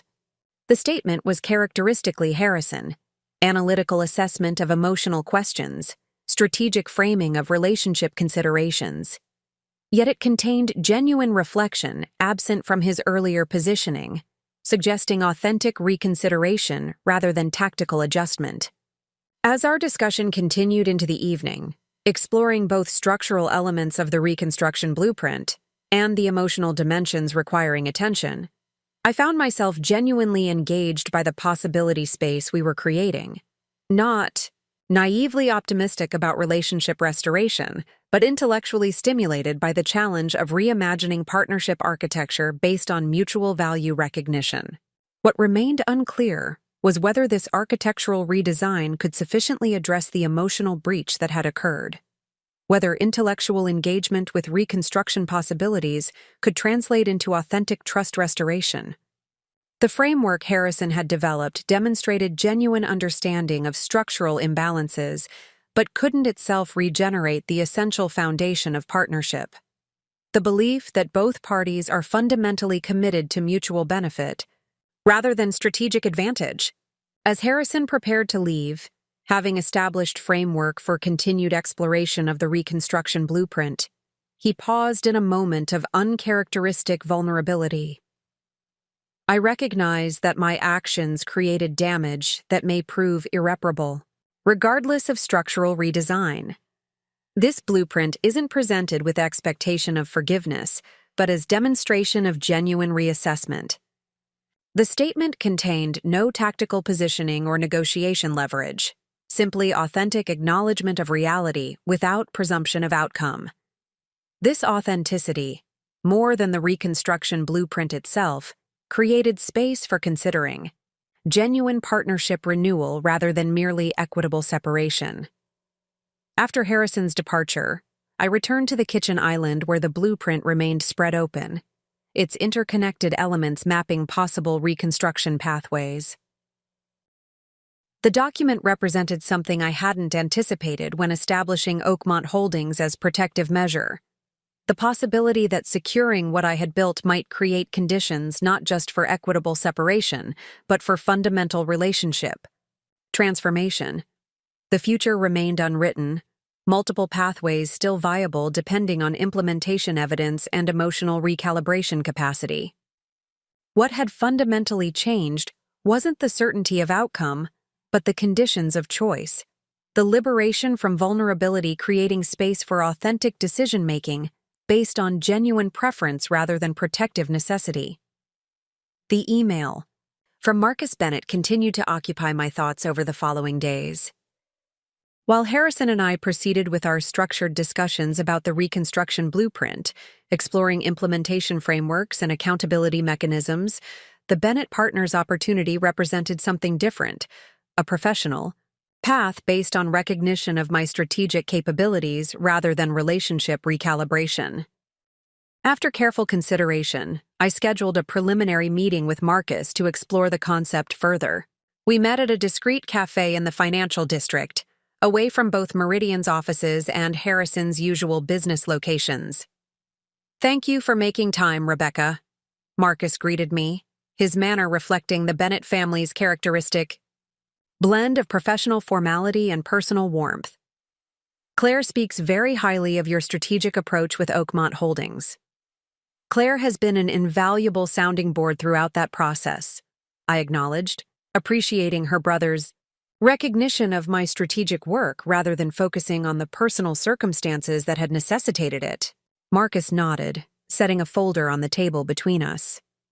What you created as protective measure has broader application potential.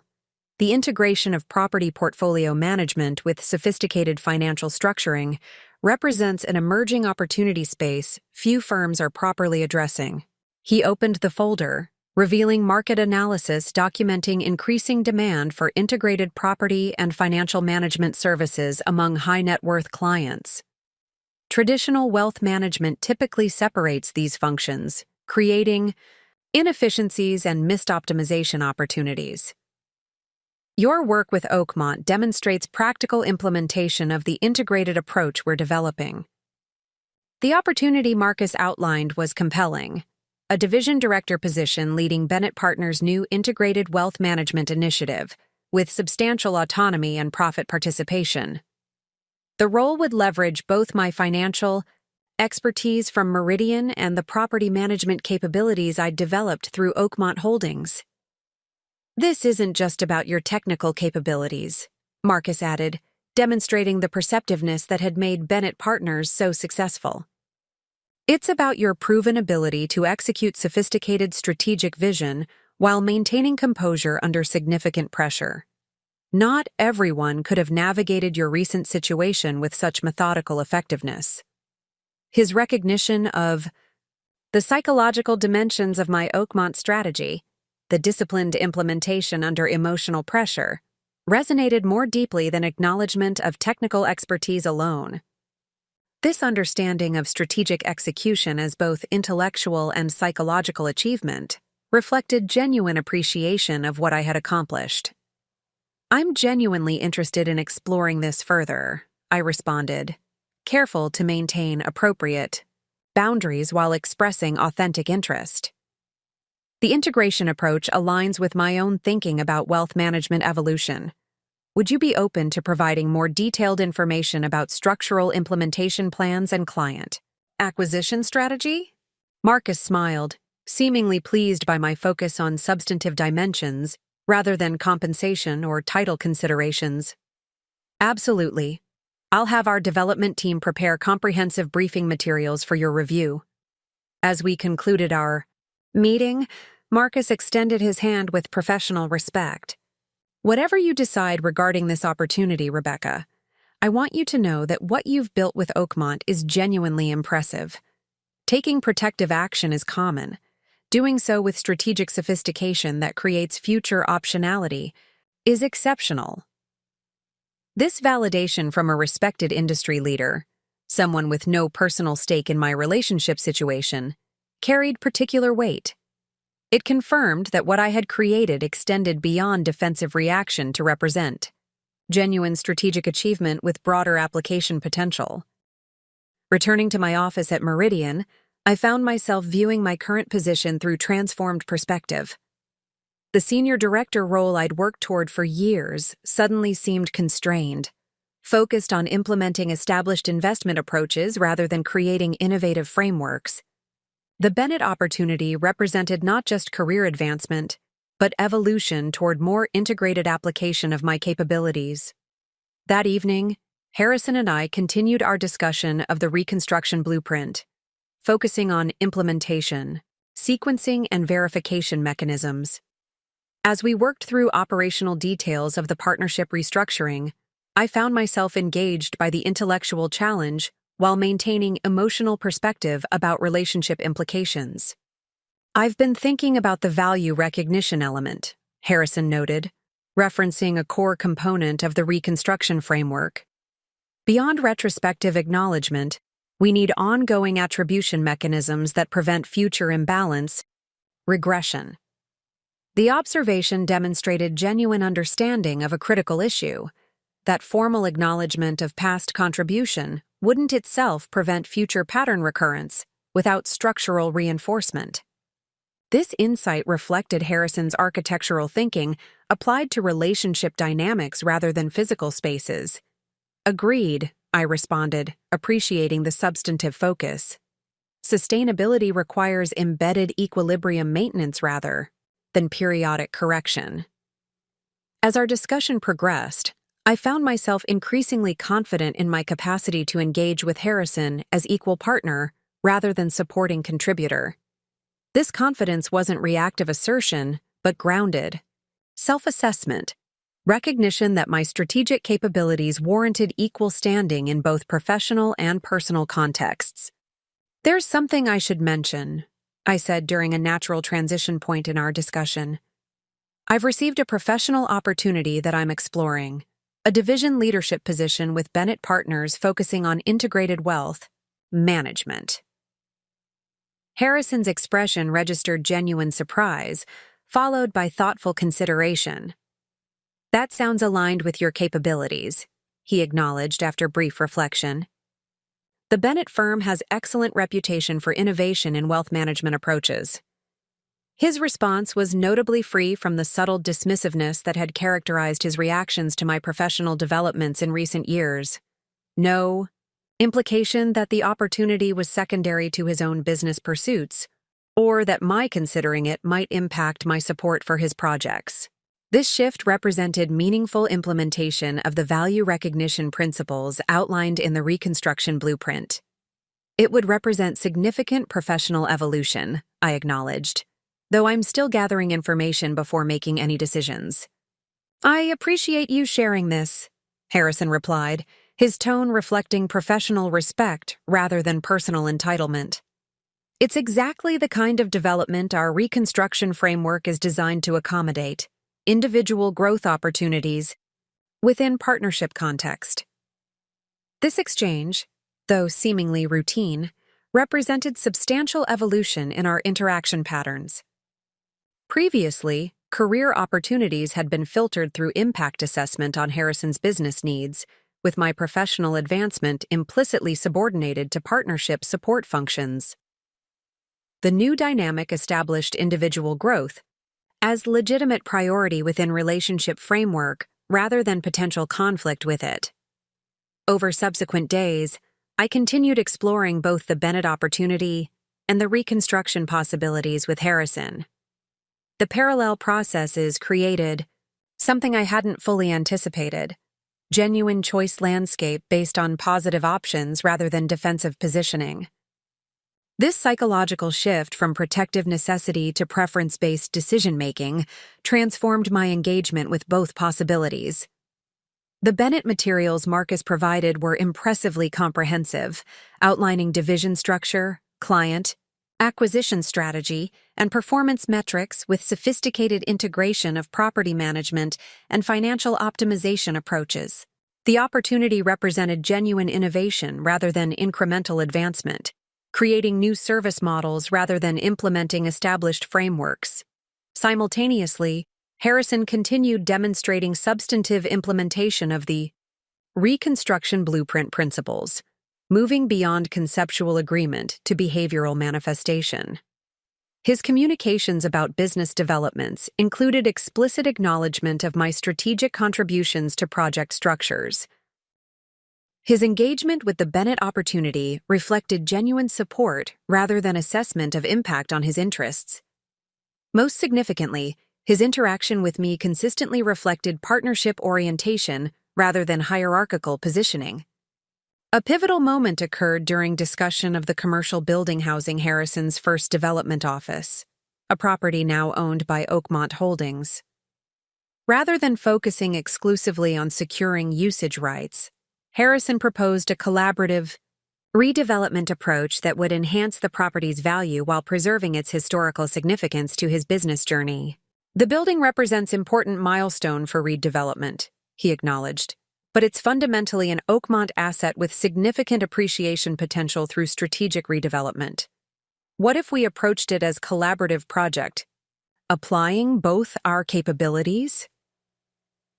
The proposal demonstrated authentic integration of our reconstruction principles, recognizing both emotional connection and financial reality, while creating mutual value through collaborative application of complementary capabilities. This wasn't negotiation positioning, but genuine partnership thinking, focusing on shared value creation rather than individual interest protection. As I considered both the Bennett opportunity and the reconstruction possibilities with Harrison, I realized that Oakmont Holdings had created something beyond property protection. It had established fundamental choice freedom that transformed my decision landscape. Whatever path I ultimately chose would represent authentic preference rather than constrained necessity. This realization crystallized during a conversation with Claire over lunch at a quiet restaurant near the financial district. After updating her on developments with both the Bennett opportunity and the reconstruction process with Harrison, I found myself expressing unexpected uncertainty. Both paths have legitimate value, I explained, which makes the decision more complex than I anticipated. The Bennett position represents professional recognition and growth opportunity, applying my strategic capabilities in innovative context. The reconstruction with Harrison, if successful, offers partnership transformation based on mutual value recognition rather than hierarchical positioning. Claire studied me with the particular attentiveness of long friendship. "What I'm hearing," she observed, "is that you're making this decision based on forward-looking value assessment rather than reactive positioning. That's significant evolution from where you were when establishing Oakmont as protective measure." Her observation illuminated something I hadn't fully articulated even to myself, that my decision framework had fundamentally shifted from protection to aspiration, from minimizing damage to maximizing growth. This transformation represented the true achievement of my strategic intervention, creating conditions where decisions could be based on authentic preference rather than vulnerable necessity. "You've established what I call the equilibrium advantage," Claire continued, drawing on her own experience navigating gender dynamics in financial leadership. When interaction occurs between parties with comparable power positioning, decisions reflect genuine preference rather than strategic accommodation. Most people never achieve that equilibrium, instead, making life choices from positions of relative advantage or disadvantage. Her framing precisely captured what I had created through Oakmont Holdings, not just property protection, but psychological equilibrium, the foundation for authentic choice rather than strategic positioning. This equilibrium transformed not just my external options, but my internal decision-making framework, liberating me from the accommodating patterns that had gradually diminished my presence in both professional and personal contexts. The question isn't whether to pursue professional advancement or relationship reconstruction, Claire suggested as our lunch concluded. The question is, what configuration of both creates optimal conditions for your continued growth and contribution? This reframing shifted my perspective from binary choice to integrated optimization, recognition that the equilibrium advantage created possibility for unique configuration rather than standardized selection from predetermined options. The pathway forward wasn't choosing between established alternatives, but designing integrated approach, optimized for my specific values and capabilities. Returning to my office, I began sketching preliminary framework for this integrated approach, not just choosing between Bennett partners and relationship reconstruction, but potentially creating unique configuration incorporating elements of both within sustainable structure. The equilibrium advantage didn't just provide legitimate choice between existing options, it created possibility for designing entirely new configurations based on authentic preference rather than external constraint. This realization represented the most profound transformation emerging from my strategic intervention, not just securing what I had built, but creating conditions where ongoing building could proceed from foundation of choice rather than accommodation. The equilibrium advantage transformed not just current decision landscape, but future possibility space, establishing psychological foundation for sustainable growth rather than merely correcting immediate imbalance. Whatever specific configuration ultimately emerged, the foundational achievement remained. I had transformed vulnerability into agency, constraint into choice, accommodation into authentic preference. The equilibrium advantage wasn't just about equal negotiating position in current circumstances, but about establishing sustainable conditions for ongoing growth and contribution without systematic diminishment. This was the true power of strategic foresight, not just protecting against anticipated threats, but creating conditions where threats themselves become transformed into growth catalysts, where defensive necessity evolves into preference-based opportunity. The properties secured through Oakmont Holdings represented not just financial assets, but psychological liberation, the foundational requirement for authentic living beyond protective positioning. The following week brought unexpected acceleration to both professional and personal developments. Marcus Bennett contacted me with news that their board had formally approved the Integrated Wealth Management Division, with implementation timeline moved forward by 3 months due to significant client interest. Meanwhile, Harrison had made substantial progress on operationalizing the reconstruction blueprint, developing specific implementation protocols for the partnership recalibration we had been discussing. These parallel advancements created pressing decision requirements, whether to pursue the Bennett opportunity, continue exploration of relationship reconstruction with Harrison, or attempt some integration of both pathways.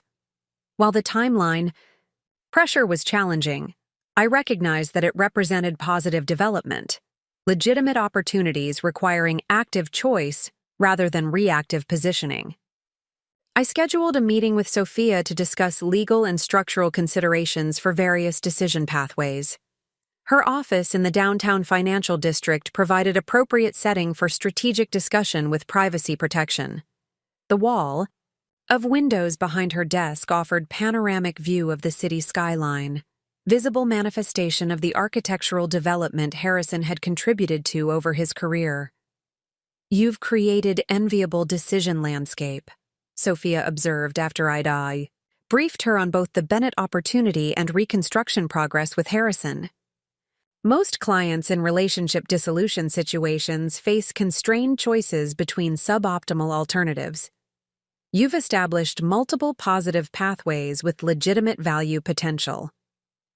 Her assessment confirmed my own analysis, but raised the fundamental question still requiring resolution. The challenge now is determining optimal configuration, I acknowledged. Each pathway offers specific advantages but potential integration complexity. Sophia nodded thoughtfully. Integration would require sophisticated structural design, particularly regarding potential conflicts of interest between Bennett Partners' client services and Harrison's development projects. However, she added with professional precision, such conflicts can be managed through appropriate governance frameworks and disclosure protocols. Her response reflected exactly what I valued in Sophia's counsel: recognition of legitimate challenges without artificial limitation of possibility space. She identified constraints without allowing them to unnecessarily restrict option landscape. "I've been developing potential integration architecture," I explained, opening my tablet to display preliminary framework sketches. A structure that would maintain appropriate boundaries while enabling value creation across domains. Sophia studied the diagrams with analytical attention, her expression revealing professional appreciation. "This is remarkably comprehensive," she acknowledged. "Most people approach such decisions from binary perspective, pursuing one pathway exclusively. Your integrated architecture creates possibility for simultaneous advancement along multiple value dimensions." Her validation reinforced my growing confidence in the integrated approach, not choosing between professional advancement and relationship reconstruction, but designing framework that could potentially accommodate both within appropriate structural boundaries. "The critical question," Sophia noted with characteristic directness, "is whether Harrison can genuinely adapt to this reconfigured relationship dynamic. Your design is structurally sound, but implementation requires psychological transformation that many individuals find challenging, particularly those accustomed to traditional success patterns. This observation identified the central uncertainty in my integrated architecture, not the structural design, but the human adaptation capacity, particularly Harrison's ability to function within partnership framework that fundamentally differed from our historical patterns. While recent interactions demonstrated meaningful progress, sustainable transformation would require consistent implementation beyond initial accommodation. As I left Sophia's office, her final guidance remained particularly relevant. Whatever configuration you ultimately choose, maintain the equilibrium advantage you've established. The specific pathway matters less than preserving decision autonomy based on preference rather than necessity. This perspective reinforced my determination to approach the decision from strategic rather than reactive positioning, evaluating options based on future potential rather than past patterns, on growth opportunity rather than protective necessity. That evening, I met Harrison at a restaurant we both appreciated for its combination of exceptional cuisine and private dining spaces conducive to substantive conversation.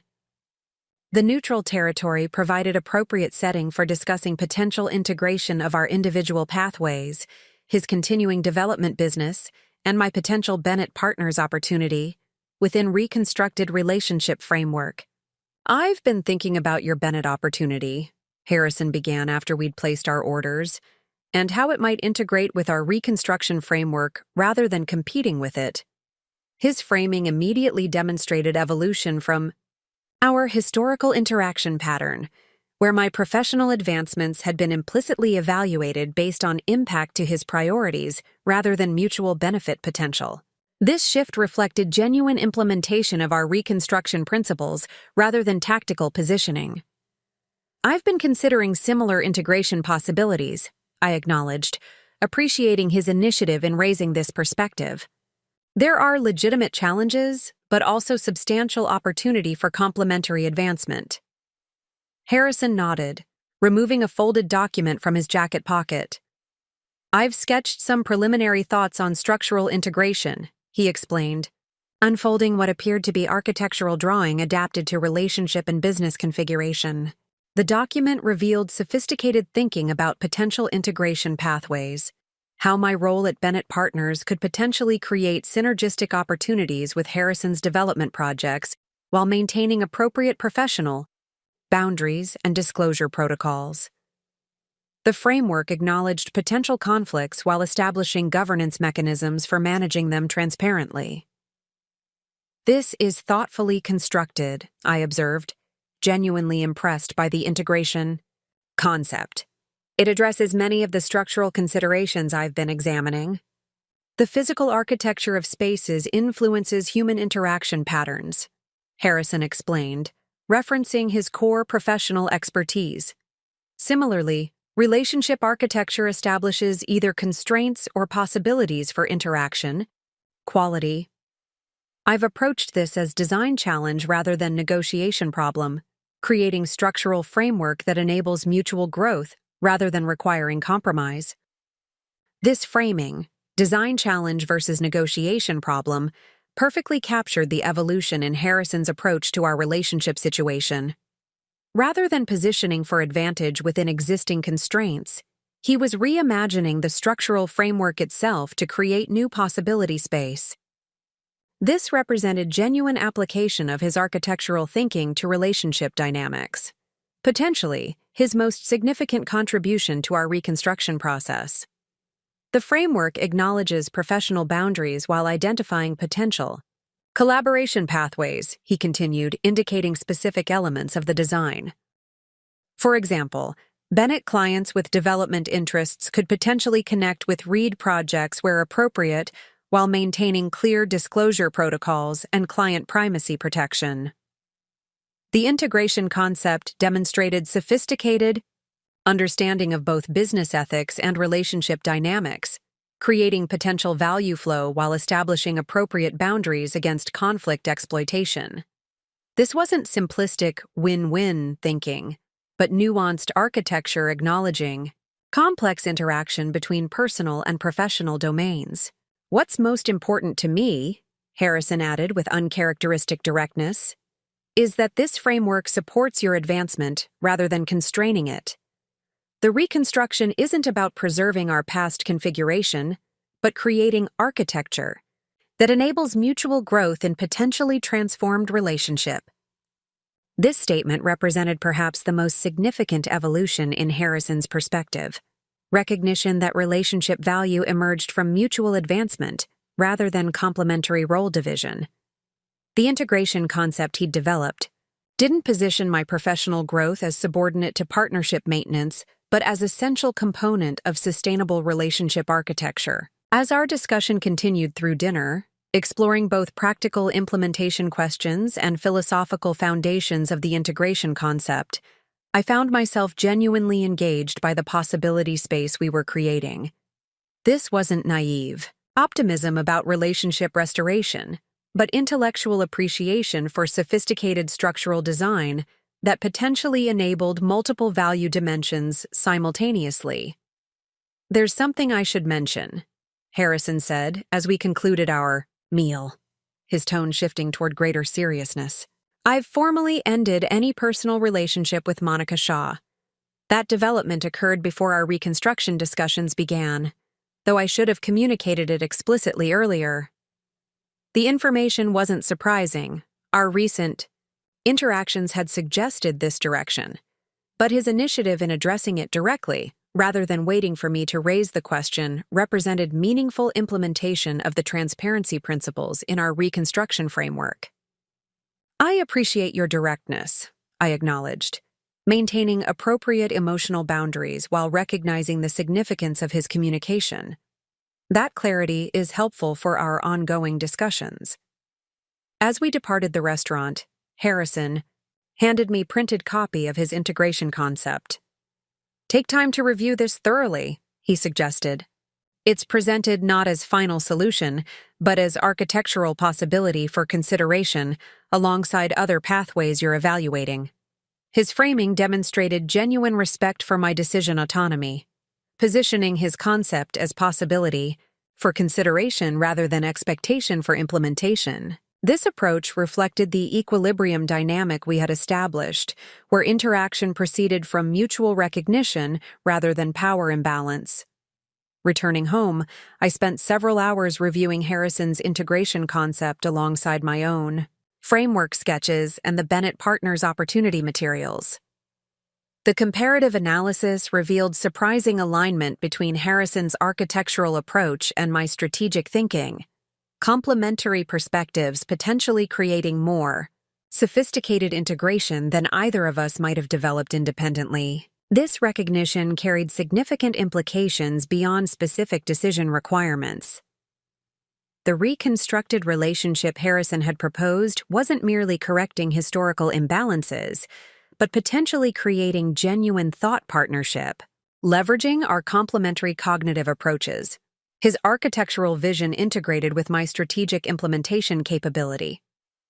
This possibility represented relationship value beyond emotional connection or practical convenience, intellectual partnership with unique value creation potential. Over subsequent days, I continued detailed analysis of integration possibilities, examining potential structures that might accommodate both professional advancement through Bennett Partners and relationship reconstruction with Harrison. The process wasn't merely analytical but values-based, clarifying which elements of each pathway aligned with my fundamental priorities and authentic preferences. A pivotal insight emerged during morning meditation session when mental clarity often crystallized after subconscious processing. The decision framework I'd been applying contained implicit assumption that professional advancement and relationship reconstruction represented competing priorities requiring allocation of limited resources. This framing reflected scarcity mindset rather than possibility orientation, focusing on constraint management rather than integrated optimization. What if, instead, these pathways represented complementary rather than competing value dimensions? What if the optimal configuration involved not choosing between them, but designing integrated architecture that enabled advancement along multiple dimensions simultaneously. This perspective shift transformed decision landscape from binary selection to architectural design, creating possibility space beyond predetermined alternatives. This realization didn't minimize legitimate implementation challenges or potential conflicts requiring management. Integration would necessitate sophisticated boundary maintenance and priority clarity beyond what most relationship structures accommodated. Yet the potential value creation from successful integration potentially exceeded what either pathway alone could provide: collaborative amplification rather than compromised allocation. The following day, I scheduled meetings with both Marcus Bennett and Harrison to discuss integration possibilities from their respective perspectives. These conversations weren't positioning toward predetermined outcome, but genuine exploration of architectural possibilities beyond conventional configurations. Marcus demonstrated characteristic perceptiveness when I presented potential integration framework with Harrison's reconstruction concept. Many professionals approach personal and professional domains as inherently conflicting, he observed. What you're proposing is sophisticated boundary architecture that enables value flow while maintaining appropriate separation. It's unconventional, but structurally viable with proper implementation protocols. His response reflected genuine consideration rather than reflexive dismissal, evaluating the integration concept based on structural integrity rather than conventional expectations. This approach, prioritizing functional capability over adherence to established patterns, exemplified what I valued in the Bennett partners' culture and reinforced my interest in the opportunity they presented. Harrison similarly demonstrated thoughtful engagement when I shared refined integration architecture, incorporating elements from both our frameworks. The boundary management protocols are particularly well conceived, he noted during our discussion. They establish appropriate separation while enabling potential collaboration where legitimate value exists. His response focused on substantive design elements rather than emotional implications, assessing integration architecture based on functional effectiveness rather than relationship preservation. This approach reflected genuine evolution in our interaction pattern, prioritizing structural integrity over accommodating positioning. The parallel conversations with Marcus and Harrison confirmed possibility space I had identified, that integration architecture could potentially enable advancement along both professional and relationship dimensions simultaneously, provided appropriate structural boundaries and implementation protocols. This wasn't naive optimism about effortless harmony, but strategic recognition of design potential beyond conventional configurations. As I continued refining potential integration architecture, incorporating insights from both conversations, the fundamental achievement became increasingly clear. Whatever specific configuration ultimately emerged, the transformation from reactive positioning to architectural design represented genuine reclamation of agency, from accommodation within existing constraints to active creation of new possibility. Space. This transformation hadn't occurred suddenly or through single decisive action. It had developed progressively through disciplined implementation of strategic foresight, from initial protective measures through equilibrium establishment to architectural design of preferred future. Each stage had created foundation for subsequent advancement, building progressive capacity for self-determined choice rather than externally constrained reaction. The Oakmont Holdings strategy that had initially secured my property interests had ultimately enabled much more significant achievement: the reclamation of decision autonomy based on authentic preference rather than protective necessity. This psychological transformation represented the true power of strategic foresight, not just protecting against anticipated threats, but creating conditions where genuine flourishing becomes possible beyond defensive positioning. Whatever specific pathway ultimately emerged, Bennett Partners advancement, relationship reconstruction with Harrison, or some integrated configuration incorporating elements of both, the foundational achievement remained. I had transformed vulnerability into Agency, constraint into choice, accommodation into authentic preference. This transformation represented not just strategic success, but fundamental reclamation of self-determination, the capacity to design preferred future rather than merely navigating imposed circumstances. 3 months after implementing the integrated architecture we had designed, I sat in my newly established office at Bennett Partners, reviewing quarterly performance metrics. The panoramic windows offered views of the city skyline, including several buildings Harrison had developed over his career. A fitting visual reminder of our reconfigured relationship that maintained distinct professional domains while establishing collaborative connection points. The division I now led, Integrated Wealth Solutions, had exceeded initial performance projections by 27%, with client acquisition rates surpassing even Marcus Bennett's optimistic estimates. Our approach integrating sophisticated financial structuring with strategic property portfolio management had proven particularly appealing to medical professionals and technology entrepreneurs, individuals with complex asset structures requiring holistic optimization rather than fragmented management. My assistant entered with the morning's priority correspondence, including the quarterly report from Oakmont Holdings. The Riverside commercial property closing completed yesterday, she informed me. All documentation has been processed according to the agreed framework.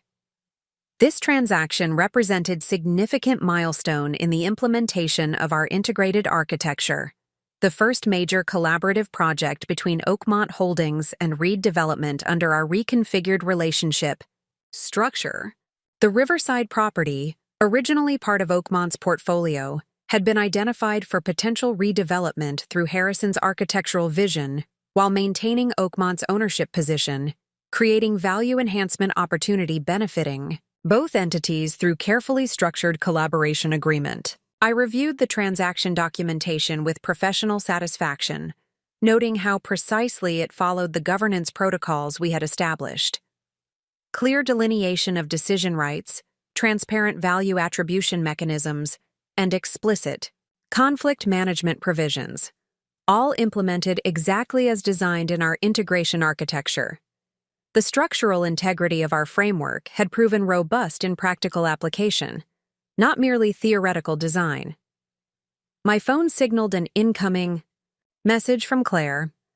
Lunch at Westfield Terrace? Need your strategic brain for foundation board decision? I confirmed our meeting before turning to my laptop to review presentation materials for that afternoon's client consultation. The high net worth family had complex needs spanning multiple generations, exactly the situation our integrated approach was designed to address. I had personally developed their strategic framework, incorporating both sophisticated financial structuring and property portfolio optimization within comprehensive legacy planning architecture. As I made final refinements to the presentation, I reflected on how thoroughly my professional role had transformed. At Meridian, I had implemented established investment approaches within conventional frameworks. Now, at Bennett Partners, I created innovative structural designs tailored to complex client requirements, applying my strategic capabilities without constraint of predetermined methodologies. This evolution represented fundamental shift from execution within existing paradigms to creation of new possibility spaces, exactly the transformation I had sought when considering this opportunity. My phone rang with Harrison's name appearing on the display. "Good morning," I answered, maintaining the professional cordiality that characterized our reconfigured relationship. "Rebecca." His voice carried the particular focus I recognized from significant project developments. The Lakeside proposal received unanimous approval from the Planning Commission. We have preliminary clearance to proceed with the integrated residential concept. The Lakeside project represented another milestone in our new collaboration model, a development concept Harrison had designed with specific consideration for potential Oakmont investment, creating deliberately structured opportunity for mutual value creation while maintaining appropriate separation of primary business interests. "That's excellent progress," I acknowledged, genuinely appreciating the achievement while maintaining professional boundaries. Will you send the updated timeline for capital requirement sequencing? Already forwarded to your Oakmont address, Harrison confirmed. The phased implementation approach we discussed should align well with your portfolio diversification objectives. This exchange exemplified our reconfigured interaction pattern, focused on substantive value creation rather than emotional dynamics, maintaining clear professional boundaries while identifying legitimate collaboration opportunities. The relationship hadn't returned to its previous configuration, but evolved into something fundamentally different. A strategic alliance based on mutual respect and value recognition rather than traditional marital expectations. Up next, you've got 2 more standout stories right on your screen. If this one hit the mark, you won't want to pass these up. Just click and check them out, and don't forget to subscribe and turn on the notification bell so you don't miss any upload from us.